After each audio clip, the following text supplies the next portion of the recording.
बिस्मिल्लाहिर्रहमानिर्रहीम अस्सलामु अलैकुम वरहमतुल्लाहि वबरकातुहू।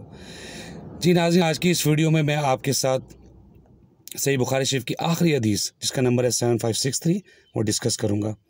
इस हदीस में हज़रत अबू हुरैरा रज़ी अल्लाह ताला अन्हु से रवायत है कि हज़रत पाक सल्लल्लाहु अलैहि वसल्लम ने फरमाया, दो कलमात ऐसे हैं जो ज़बान पे बहुत हल्के हैं लेकिन क़यामत वाले दिन वज़न में बहुत भारी होंगे। वो कलमात कौन से हैं? बिस्मिल्लाहिर्रहमानिर्रहीम।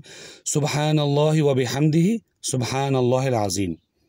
पाक है वो ज़ात अपनी हम्द के साथ, पाक है वो ज़ात बड़ी अज़मत वाला। छोटे से कलमात हैं, आप लोग ख़ुद भी याद करें, दूसरों को भी याद करवाएं और मेरे लिए सदका जारिया बने।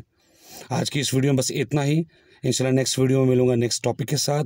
और अगर हो सकता है जो याद कर लें वो कमेंट बॉक्स में मुझे ज़रूर कमेंट करें तो खुशी होगी, मेरा हौसला बढ़ेगा। मुझे इजाज़त दीजिए। अस्सलामु अलैकुम वरहमतुल्लाहि वबरकातुहू। सुब्हान रब्बिका रब्बिल इज़्ज़ति अम्मा यसिफ़ून व सलामुन अलल मुरसलीन वल्हम्दुलिल्लाहि रब्बिल आलमीन।